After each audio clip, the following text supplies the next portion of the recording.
Hi, this is Melanie David with the Livingston Parish News, and I am the new host of the Livingston Parish News podcast. And we're going to be sitting down today with McHugh David, who was the original host of the Livingston Parish News podcast. Now he has moved on. He has a new job. He is the executive director of Louisiana Press Association. We'll talk about that a little bit more at the end of the podcast. But to start out, we'll talk about the origins of the podcast and his time hosting it. So how did you get the idea for the podcast, and sort of what was the catalyst to get started? So yes, first and foremost, hello, wife. Yes, in case anyone doesn't know, we are indeed married to each other. It's great pillow talk. So right after the flood, right, which we're celebrating 9 years today, we're recording this on August 13th. I realized, watching some national folks come in and cover the flood, that technologically speaking, we could do a lot more things. It was a lot more available than it had been in the past. And readers were now more than readers. They were viewers. They were listeners. And I got it in my head, well, we could start a podcast where it made this relationship a little more intimate with public officials and stuff like that. My mother started 96.1 The River, so there was a little bit of radio background there. So, try to pull that all together, and we started doing it. And then that branched off into a morning show for a while, which was a Facebook Live. Unfortunately, our cat kind of killed that one. I was doing the show from home, and the cat was very interested in the camera and knocked the camera over in the middle of the show, broke it, and then I lost a lot of viewers. So I just kind of dropped that, stayed with the interview portion of the podcast. Right. So obviously your family has very deep roots in Livingston Parish and with the Livingston Parish News. So kind of give us a brief overview of the history of the Livingston Parish News and how your family came to be involved. Okay. How to do this briefly. The paper was started in 1898 by a man of the last name of Milton. And he went to the Northeast, got an education, came back. He opened a college, a bank, and a newspaper right there in Denham Springs. And from that point forward, I'm going to jump over quite a bit, but we get into the 60s, and my grandfather, who had a commercial construction business at the time, bought the paper. And there's a famous photo we have in the office of him handing the last dollar to the guy he bought it from.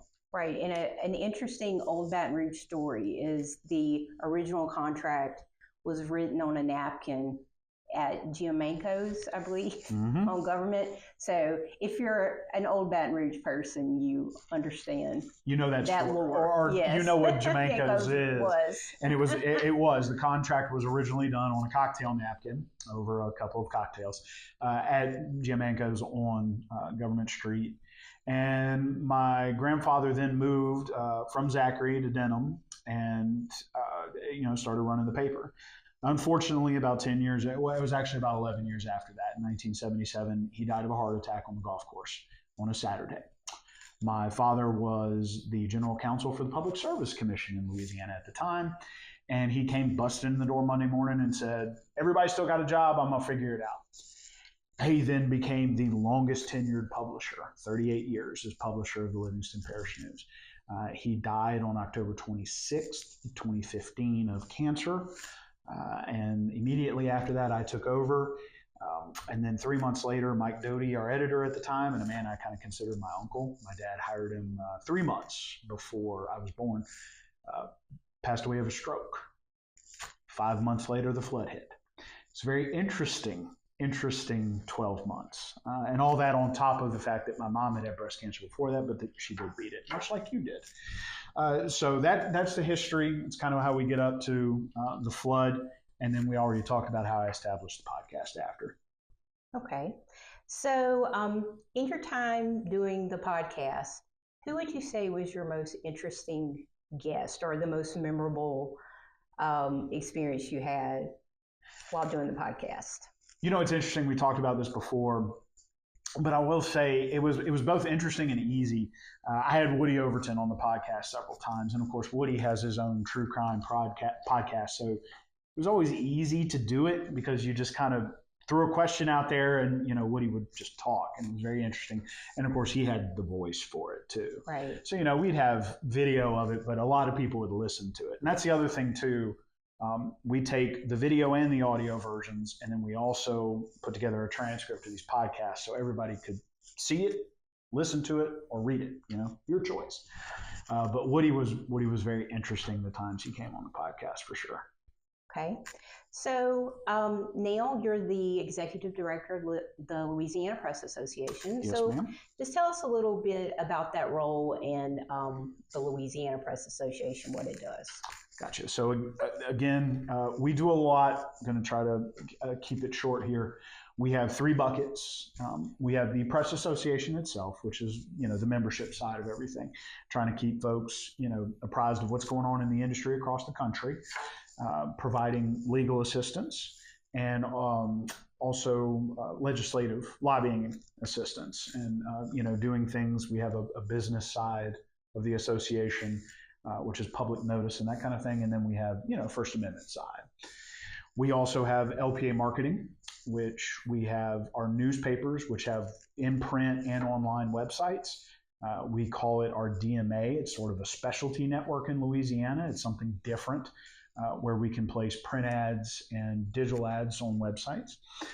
We also do all of the fun digital stuff you hear of these days: social media, search engine optimization, device ID, or geofencing is kind of the old way to call it.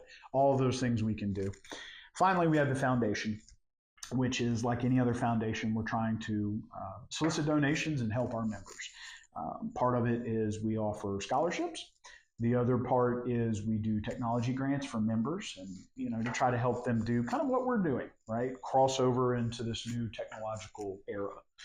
And then we also, as of late, have been working closely with LSU through the foundation to develop a network of colleges. LSU did a lot of this groundwork to get journalism students into newsrooms to both help these smaller papers and papers across the state, but also give these kids, on-the-job experience, a little trial by fire. Okay. All right. Well, thank you for sitting down with me today. You're welcome. Thanks for having me. And hopefully we will get this going.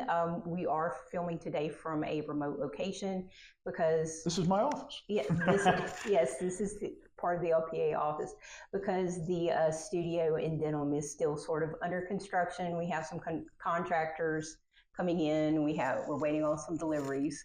So hopefully next week we will be in our permanent studio location. It's a little interesting to me because she's more aesthetic than I am. I just had a very basic room with a bunch of black felt prints to absorb noise on the wall, and brought people in and did the interviews. Hers is going to look a lot better. So excited to see the final product. All right. Thank you. Thank you, ma'am. Appreciate it. And if you're a member of LPA and you would like to learn more about how to do a podcast, I'm happy to help. As I said, I set up the first round. We can talk about products to use, software to use, that kind of thing. Please reach out to me, McHugh at lapress.com. All right, that's it. I thought that went great. I thought it did.